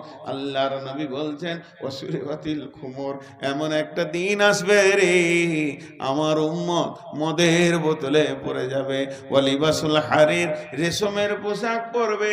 সব থেকে বড় দুঃখের বিষয় লানা হাদিহিল উম্মাতু আউয়ালুহা, এই যুগের উম্মতেরা আগেকার যুগের লোকদেরকে বোকা বলবে। বলছে না, আগেকার যুগের লোকরা বোকা ছিল, সাদা সিধে ছিল, হুঁশ কম ছিল, বলে না? বলে। আর আগেকার যুগের লোক বলতে কাকে বলছেন? প্রথম তো পৃথিবীটা শুরু হয়েছে নবী দিয়ে, আদম আলাইহিস সালামকে দিয়ে। তাহলে যত নবী কটা সব বোকা ছিল, আর এখানে মাতাল, সুদারু, আর এই চোর কটা, ডাকাত কটা, এরাই হলো চালাক। কি অবস্থা! এটা হলো কিয়ামত এসে গেছে, এখনো চালু হয়নি। আপনাদেরকে যতগুলো শোনালাম, যদি ওইগুলো পৃথিবীতে চলছে তো জেনেলেন এইটাই কিয়ামত এসে গেছে। খালি ওর সামনে সিগন্যালটা লাল আছে বলেও হিলছে না, লড়ছে না। ট্রেন যেমন এসে গেছে, এত বড় আজদাহা ট্রেনটা 70টা বগি নিয়ে ডালকুলাতেও চুপ করে দাঁড়িয়েছে, তিল বরাবর হিলছে না, হাওয়া দিলেও হিলছে না, বাতাস দিলেও হিলছে না, ও শব্দ করছে না, সাউন্ড পাওয়া যেছে না, খালি সিগন্যালটা সামনে পাইনি বলি। তো কিয়ামত এসে গেছে। আল্লাহ নবী বলছেন এইগুলো যখন দেখতে পাবি রে তুই, তো তখন জানবি যে কিয়ামতটা পৌঁছে গেছে, খালি হিলছে না। হিলবে কখন? এটা আমার মনে আছে বাপ, জীবনে শিক্ষিত হতে পারলাম না। শিক্ষিত বুঝেন? আমার এক ওস্তাদ বলতেন যে রাস্তায় তুমি চলছো আর পেছন থেকে যদি সাইকেলওয়ালা তোমাকে বেল বাজায় তো তোমার কপাল খারাপ, মাথা ঠুকিও, তুমি এখন চলতে শিখো নাই। এমন চলবে কাউকে সাইকেলে বেল বাজাতে সুযোগ পাবে না, ও এক সাইডে চলবো, একটা গাড়ি হর্ন বাজাবে না, আমার চলন দেখেও বুঝে নেবে লোকটা ভালো। আর এখন সব থেকে দামি লোককে যে রাস্তার মাঝে গল্প করে, গাড়ি আসবে 14টা হর্ন দিবে, তারপর আবার গরম করে একবার দেখবে, তো ও এলাকার ওই জন্য এমনিকে তাকাবে। ওই জন্য আমার একটা ড্রাইভার বলে কুত্তে আপনি এলাকা মে শের বান যাতে হ্যাঁ, কুত্তে আপনি এলাকা মে শের বান যাতে হ্যাঁ। আর রাসূলুল্লাহ সাল্লাল্লাহু আলাইহি ওয়াসাল্লাম বলেছেন ইমানের 70টা ভাগ, সব থেকে নিম্ন স্তরের ভাগ হচ্ছে রাস্তা ক্লিয়ার করা। আর সেই উম্মত রাস্তার কোনো খারাপ জিনিসকে সরিয়ে দেওয়া। তো খারাপ জিনিস সরান মানে তুই দাঁড়াবি কেন আবার? আর সেই উম্মত রাস্তা জাম করেই থাকে। আল্লাহু আকবার। তারপর টোটোওয়ালাদের কথা আর বলবো না, অনেক বলেছি। তো এই হলো তার। তা যাই হোক, আমার হুঁশ নাই যে হুঁশ করানো হচ্ছে এটা দিয়ে আর কি। তো যাই হোক, আজকে 23 বছর জালসা করছি, বাপ আর মাদ্রাসার ফসল এগুলো বুঝি, কিন্তু আমি আপনাদের সামনে এই হাদিসটা 5-7 মিনিট নিব, বেশি নিব না, কারণ রাত হয়ে গেছে, শীত প্রচুর, হাড় কাঁপানো শীত। আর কমিটিকে কি দোষ দিব? কমিটি কালেকশন তো মাদ্রাসার জন্য করতেই হবে। এতগুলো লোক আজকে 2 মাস ধরে হাড় খাটুনি খাটছে, এই মাদ্রাসাটার জন্য খাটছে, কেউ নিজের পেটের জন্য খাটেনি। তো মাসে তো 2 পয়সা হতেই হবে। সিরাজুল যে চিল্লাইছিল, 2 মাস আগে আমাকে বলছে বর্ধমানে একটা ভালো ডাক্তারের খবর দেন, যেন গলা অপারেশন করতে হবে বলেছে। তা আমি তো ওকে বলতাম, ও বাড়ি চলে গেল, যে তুই একটা ডাক্তার ব্যাগে নিয়ে বেড়া, তুই যা চিল্লাইছিস, একটা ডাক্তার ব্যাগে নিয়ে বেড়া, তোকে কালকে আমি বলবো ফোনে। তো মাদ্রাসার কালেকশন করতে হবে, ঠিক আছে। আর একটা হাদিস বলছি, উঠবেন না, খুব মজা লাগবে এই হাদিসটা, মানে রেলটা চলতে লাগলো। এখন আপনার ছোট বেটাটা আপনার সঙ্গে উঠেছে ট্রেনে, বলছে আব্বা ট্রেন চলছে, বুঝতে পারছে না, তখন বলছে জানলা দিয়ে দেখ। তুই বলছে তাল গাছটা ধরছে, বলছে বাপ তাল গাছ ধরেনি, তুই ধরছিস। তাল গাছটা তোকে মনে হচ্ছে ধরছে, কিন্তু তাল গাছ ধরেনি, এবার তুই ধরতে লেগেছিস, এবার ধরবে কে? আল্লাহ রসুল বলছেন, এই হাদিসটা মন দিয়ে শুনবেন ভাই আমার, বড় কষ্ট করে বের করে স্ক্রিনশট করে রেখেছি। ওয়ান হুযায়ফাতা বিন উসাইদিল গিফারি قال আতলা নবী সাল্লাল্লাহু আলাইহি ওয়াসাল্লাম নাহনু নাতাযাক্কারু ফাকালা মা তাযকুরুনা। হযরতে হুযায়ফা উসাইদিল গিফারি, সাহাবীটার নাম হচ্ছে হুযায়ফা উসাইদিল গিফারির বেটা। ও বলছে নাহনু নাতাযাক্কারু, আমরা মসজিদে নববীতে গোল করে বসেছি, কথা বলছিলাম, ফিস ফিস ফিস ফিস ফিস ফিস করে। এই মসজিদে ধরেন 10টা লোক গোল করে বসেছে, ফিস ফিস ফিস ফিস ফিস ফিস, আর ওরা যে কথা বলছে, ওদের চেহারা মুখের দিকে তাকালে মনে হচ্ছে ভয় খেয়েছে। 4টা 5টা মার্ডার কেসের আসামি এখানে আছে, আর এসপি তেড়েছে, এমন দৌড় দিয়ে 3 কিলোমিটার দৌড়ে এসে এই মসজিদে ঢুকেছে, মনে মনে করছে মসজিদে তো এসপি ঢুকবে না, এক জায়গায় বসে হিসু হিসু হিসু হিসু ওরা কথা বলছে। এইটা বলতে চাইছেন, আমরা কয়েকজন লোক এরকম আলোচনা করছিলাম। আতলা নবী সাল্লাল্লাহু আলাইহি সাল্লাম, আমাদের এই দৃশ্যটা দেখে নবীজি গুটি গুটি পায়ে আমাদের কাছে হেঁটে এলেন। হেঁটে আসার পর বললেন মা তাযকুরুনা, হুযায়ফা রে, তোমরা মসজিদে কি চিন্তা করছো, কি বিষয়ে আলোচনা করছো, কোন বিষয়ে তোমাদের এত ফিস ফিস করে আলোচনা চলছে বলো। হুযায়ফা বলছেন, আমরা সবাই উত্তর দিলাম, একসঙ্গে বললাম, আমি একা বলিনি। ক্বালু নাযকুরু সাআতা ইয়া রাসূলুল্লাহ, ও দয়ার নবী গো, আমরা কিয়ামতের কথা চিন্তা করছি। আল্লাহ রাসূল এবার কি বলছেন, সেই কিয়ামত, কঠিন কিয়ামত, যেদিন আল্লাহকে জবাব লাগবে, হিসাব দিতে হবে, কিয়ামতের কথা চিন্তা করছি। আল্লাহ নবী বললেন ক্বালা ইন্নাহা লান তাকুমা হাত্তা তারাউনা ক্বাবলাহা 10 আয়াত। আল্লাহ নবী বললেন ওই কিয়ামত অতদিন হবে না রে, কিয়ামত কোনো কালেই হবে না যতক্ষণ পর্যন্ত তোমরা 10টা জিনিস না দেখবে। আর যখনই 10টা জিনিস দেখে নিবে, মনে করে লাও ওটাই কিয়ামত, রানিং হয়ে গেছে, চলছে চলছে চলছে। এই 10টার ব্যাখ্যা 2 ঘন্টা থেকেও বেশি লাগবে, টোটাল ব্যাখ্যাটা করতে গেলে। শুধু খালি বুঝিয়ে দিচ্ছি, ফাজাকারা দুখান ওয়া দাজ্জাল ওয়া দুব্বার, 3টে বললাম, ফাজাকারা দুখান ওয়া দাজ্জাল ওয়া দুব্বার। দুখান মানে হচ্ছে ধোঁয়া, কুয়াশা যখন খুব ঘন হয়ে যায়, 10 হাতের লোককে চিনতে পারবো না। বিশ্বনবী বলছেন আসমান থেকে একটা ধোঁয়া নামবে, ওটা কুয়াশা লয়, এত ঘন হবে, এত ঘন হবে, কাছের লোককে চিনা যাবে না। অনেক চেষ্টা করবে কিন্তু দু চোখে দেখতে পারবে না। এই ধোঁয়াটা পৃথিবীতে থাকবে কতদিন? 40 দিন অবস্থান করবে, তারপরে কেটে যাবে। একজন ব্যাখ্যা করেছে ওই ধোঁয়াটা, এটা মুহাদ্দিস পত্রিকায় হাদিসটা ব্যাখ্যা করেছিল, অনেক আগেকার কথা বলছি, যে ধোঁয়াটার আসার আগে অরিজিনাল ধোঁয়া আসবে, কিন্তু যেটা কয়লার আগুনে কাঠের আগুনে ধোঁয়া হয়, ওই ধোঁয়া আসমান থেকে আসবে, আর ওইটা 40 দিন থাকবে। বলছে ওর আগে একটা ধোঁয়া চলে এসছে, সেটা কি? সেই ধোঁয়াটা মানুষের চোখে নাই, দিলে চলে গেছে। ওই ধোঁয়াটার নাম হলো রাজনীতি আর টাকা। রাজনীতি আর টাকা এমন জিনিস, নিজের ভাইকেও চিনতে পারবে না। পারবে? মেরে দিয়েছে, মার্ডার করে দিয়েছে টাকার লেগে ভাইকে, বিবিকে মার্ডার করে দিয়েছে টাকার লেগে। বলছে ধোঁয়া চলে এসছে, চিনতে পারছে না, দেখতে পারছে না, যেটা আমার আপন ভাই, টাকা নাই, দে মেরে দে, অন্য পার্টির লোক মেরে দে। এই জন্য বলছে এই ধোঁয়া চলে এসেছে এখন মানুষের দিলে, খালি অরিজিনালটা আসতে বাকি আছে। ও দোকান ও দাজ্জাল, দাজ্জাল আসবে। দাজ্জালের অনেক লম্বা ব্যাখ্যা তারা আছে, পূর্ব দক্ষিণ কোণে জাপান বর্ডারকে পার করে এখনো সেখানে তারা আছে। সেই দাজ্জাল আসবে, দাজ্জাল বাঁধা আছে। হযরতে জারির রাদিয়াল্লাহু তাআলা আনহু থেকে একটা হাদিস আছে, তিনি দাজ্জালকে দেখে এসেছিলেন, সে শেকলবন্দি হয়ে আছে। ওই দাজ্জাল পৃথিবীতে আসবে, আল্লাহ দাবি করবে দাজ্জালের একটা চোখ হবে না, দুটি চোখ। অনেকে আবার দিচ্ছে একটা চোখ, একটা নয়, দুইটি চোখ হবে, একটা হবে পচা, একটা আঙ্গুরের মতো ঝুলবে, ওইটাতে দেখতে পাবে না।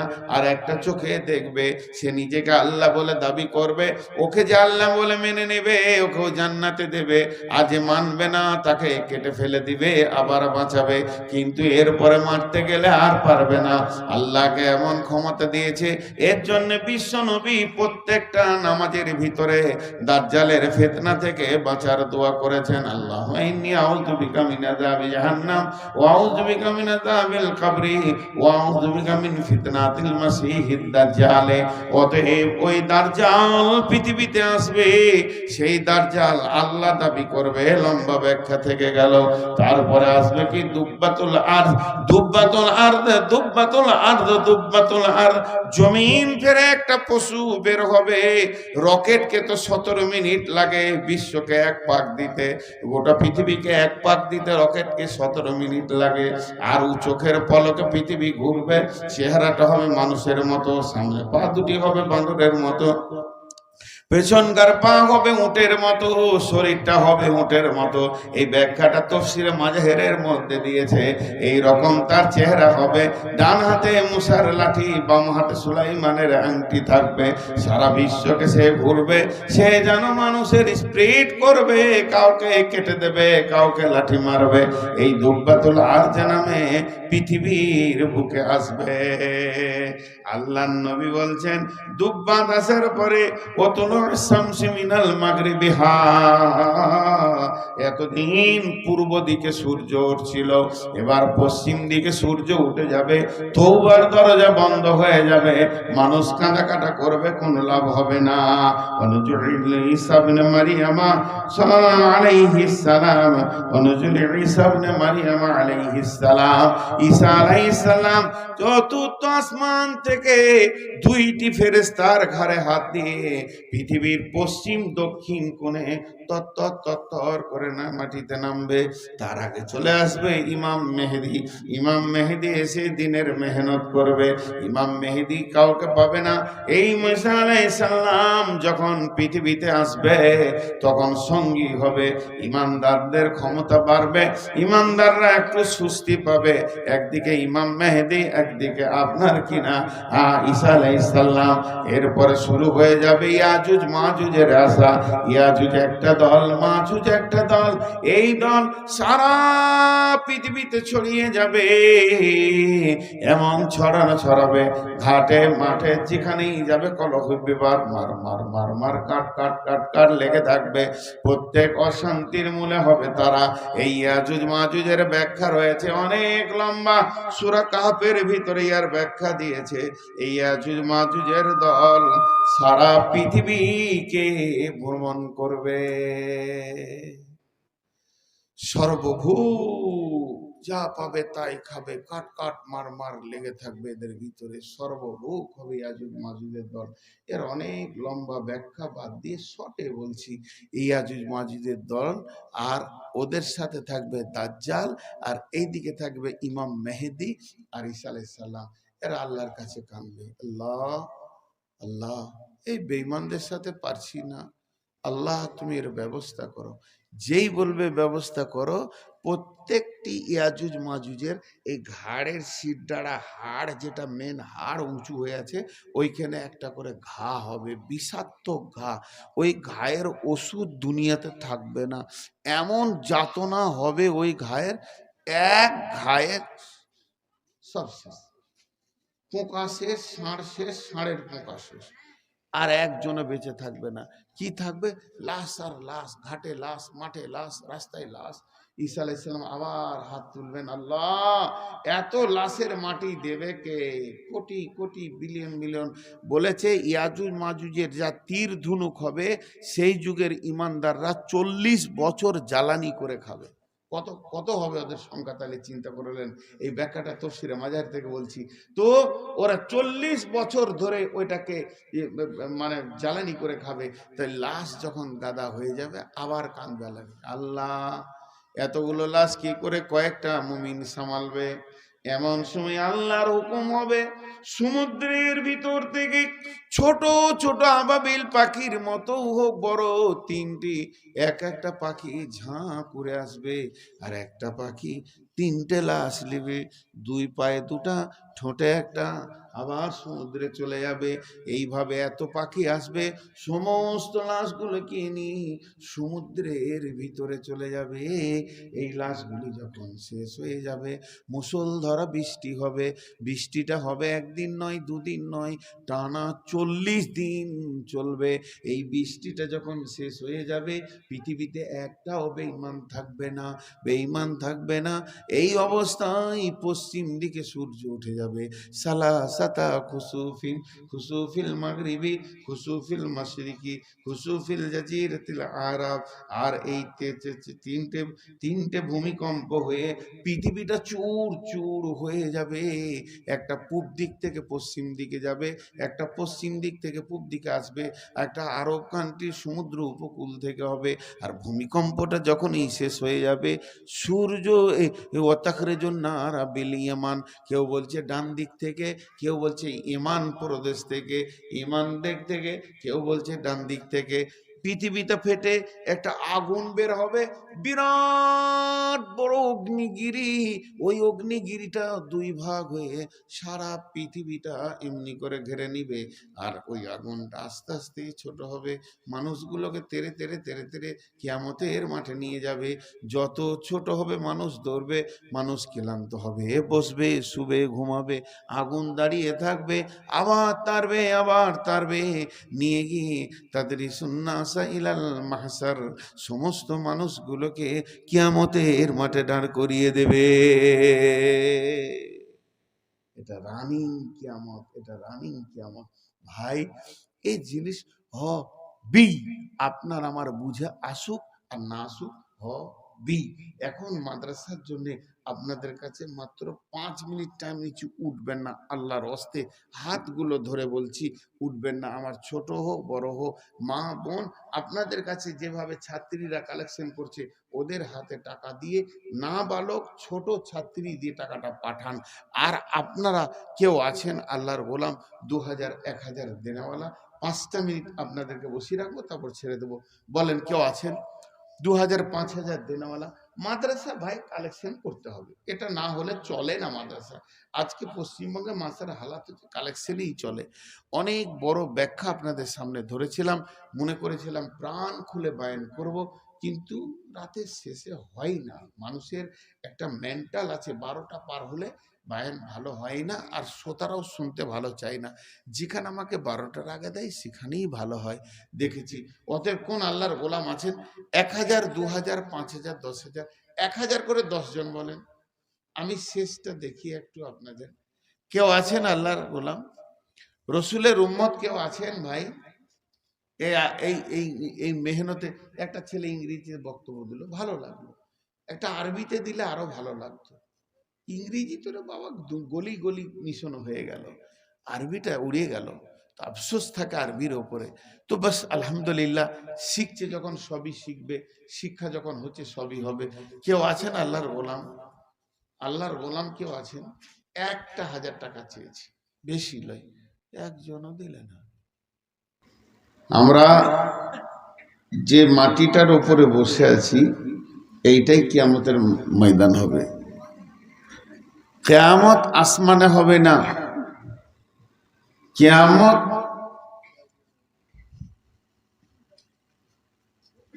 আসমানে হবে না। প্রথম আসমান, দ্বিতীয় আসমান, তৃতীয় আসমান, চতুর্থ আসমান, এগুলোতে কিয়ামত হবে না। কিয়ামত হবে এই জমিনে। আমি এক জায়গায় জিজ্ঞেস করছি আমার ভিতরে কটা আত্মা আছে, সবাই আমার দিকে ধ্যান দেন, 5 মিনিট ধ্যান দেন, 5 মিনিট, ঘড়িটা ঘুরতে 5 মিনিট যতক্ষণ। এই বডিটার ভিতরে কটা আত্মা আছে? সবাই বলবে একটি আত্মা আছে। ঠিকই বলেছেন, সেই আত্মাটার নাম নূর মোহাম্মদ। কিন্তু না, প্রত্যেকটি বডিতে কয়েক কোটি আত্মা আছে, কয়েক কোটি, 1 কোটি 2 কোটি নয়, কয়েক কোটি আত্মা আছে। কেমন করে? একটা আত্মা তো আমার আছে নূর মোহাম্মদ নামে। প্রতি ড্রাম রক্তে, 1 ড্রাম রক্ত মানে হোমিওপ্যাথিক ড্রামে, একটা পুরুষের ভিতরে 2 থেকে 2 কেজি রক্ত থাকে, একটা মহিলার শরীরে রক্ত থাকে 2.5 কিলো, কিন্তু ওদের রক্ত বের হয়ে যায়, ওই জন্য ক্ষমতা কম। তো 1 গ্রাম রক্তে 17.5 কোটি শ্বেত কণিকা আছে, লোহিত কণিকা আছে, তাদের প্রাণ আছে। রক্তে যে পোকাগুলো আছে ওই পোকাগুলোর প্রাণ আছে। আপনি 1 ফোঁটা রক্ত দিয়ে অনবীক্ষণে যখন দেবেন তখন দেখবেন কিলকিল কিলকিল করছে, শ্বেত কণিকা, লোহিত কণিকা। এই রক্তগুলো যত, এই পোকাগুলো যত দুর্বল হবে মানুষটা তত দুর্বল হবে, পোকাগুলো যত সতেজ থাকবে মানুষটা তত সতেজ থাকবে। তাহলে 1 গ্রাম রক্তে 17 লক্ষ যদি শ্বেত কণিকা, লোহিত কণিকা থাকে, তাহলে 2.5 কেজি রক্তে কতগুলো আছে? এটা একটা গেল। তাদের প্রাণ আছে, তাদের প্রাণ আছে, তাদের আত্মা আছে, তাদের নাফস আছে। একটা পুরুষ, সবল পুরুষ, তরুণ, জোয়ান, ইয়ং, একবার স্ত্রীর সঙ্গে মিলবে, 40 থেকে 60 কোটি, 40 থেকে 60 কোটি পোকা, যেটাকে শুক্রাণু বলছে, স্খলন হবে। তাহলে 60 কোটি পোকা যদি স্খলন হয়, ওদের প্রাণ আছে। তাহলে একটা দেহে কতগুলো প্রাণ আছে? কিন্তু আজরাইল একটা প্রাণ নিয়ে যাবে। যখনই নূর মোহাম্মদ নামে প্রাণটা নিয়ে চলে যাবে, ওই দেহে যত শুক্রাণু আছে, লোহিত কণিকা আছে, শ্বেত কণিকা আছে, তারা বুঝে নেবে আমরা যে দেহে বাস করতাম সেই দেহটা এখন শেষ হয়ে গেছে। ধীরে ধীরে ধীরে ধীরে ধীরে ধীরে 1 ঘন্টা 2 ঘন্টা 1.5 ঘন্টা সব আস্তে আস্তে মরে শেষ হয়ে যাবে। তেমনি আল্লাহ তাবারাক ওয়া তাআলা যেদিন জমিনকে শেষ করে দেবেন, জমিনকে যেদিন তোড় ফোড় করে শেষ করে দেবেন। সেই দিন এই জমিনের ওপরে যে প্রাণীগুলো বাস করছে, মানুষ শুধু নয়, গরু, ছাগল, হাঁস, মুরগি, ভেড়া, বাঘ, ভালুক, জঙ্গলের প্রাণী, পানির প্রাণী, মাটির প্রাণী, হাওয়ার প্রাণী, সবাই বুঝতে পারবে আজকে পৃথিবী শেষ। তাহলে আমাদের আর টিকার উপায় নেই, শেষ হয়ে যাবে। শেষ হবে কখন? সে তো শুনে আসছি। রসুলের যুগে সাহাবীরা বলতেন, আমরা রসুলের মুখ থেকে যখন কিয়ামতের কথা শুনতাম, দাজ্জালের কথা শুনতাম, তো মনে হতো দাজ্জাল যেন ওই খেজুর গাছটার আড়ালে দাঁড়িয়ে আছে। কিন্তু এখনো তো এলো না, হবে কখন? আল্লাহ বলছেন, বিসমিল্লাহির রহমানির রহিম, يسألونك عن الساعة أيان مرساها فيما أنت من ذكراها إلى ربك منتهاها। নবী হে, তোমাকে যখন প্রশ্ন করা হয় সেই কিয়ামত কবে হবে বলো, ইয়াসালুনাকা আনিস সাআতি আইয়ানা মুরসাহা। নবী তুমি উল্টা জবাব দাও, এই কিয়ামতের ব্যাপারে তোমার কি মাঝে, তুমি কি জানো কখন হবে? এটা তোমার জানার বিষয় নয়, এ বিষয়টা তোমার সাবজেক্ট নয়। তুমি বলে দাও, ইলা রাব্বিকা মুনতাহা, কিয়ামত কবে হবে, কিভাবে হবে, এটা আমার রবের কাছে রয়েছে তার শুরুয়াত। কোন টাইমে হবে, সকালে হবে না বিকালে হবে, কিয়ামত কিভাবে শুরু হবে, কিভাবে ধ্বংস হবে, ইলা রাব্বিকা মুনতাহা, সেই শুরুয়াতের বিষয়টা তোমার রবের কাছে থেকে গেছে, এ কথা তুমি শুনিয়ে দাও। বিশ্বনবী চলে গেছেন দুনিয়া থেকে। এখন আমি কিয়ামতের কথা বলছি, আপনারা আমাকে জিজ্ঞাসা করেন কবে হবে? জীবনে 500 জালসা শুনলাম, 5000 খুতবা শুনলাম, কিয়ামত হবে খালি শুনেই গেলাম, হবে কবে? আরো প্রশ্ন করা হয়েছে। কি প্রশ্ন করা হয়েছে? সেই দিন কবে হবে হে নবী, তুমি বলে দাও। ইয়াসআলু, সেই দিন কবে হবে তুমি নবী বলে দাও। আর বিশ্ব নবী বললেন, ওই দিনের ব্যাপারে কুল ইন্নামাল ইলমু ইনদাল্লাহি ওয়া ইন্নামা আনা নাযীরুম মুবিন। সেই দিনের পরিপূর্ণ জ্ঞান, সেই দিনের পরিপূর্ণ বুদ্ধি, সেই দিনের পরিপূর্ণতা, সব খবর আল্লাহর কাছে রয়েছে। আমি তোমাদের কাছে এসেছি শুধুমাত্র ভয় দেখানেওয়ালা। আমি তোমাদেরকে ভয় দেখাবো, এই পর্যন্ত আমার ডিউটি। কুল ইন্নামাল ইলমু ইনদাল্লাহি ওয়া ইন্নামা আনা নাযীরুম মুবিন। এগুলো আমি 5 মিনিট চেয়েছি, আমি ভূমিকায় থাকবো। মেন হচ্ছে আমার হাদিসটা, আজকে বক্তব্যের মেন হচ্ছে হাদিসটা। আল্লাহ রসুল বলে দিলেন, এ ব্যাপারে আল্লাহই ভালো জানেন। আমিও বলবো আল্লাহ ভালো জানেন, কিন্তু তারপরও মানুষের মনে একটা কৌতূহল থেকে যেছে হবে কবে।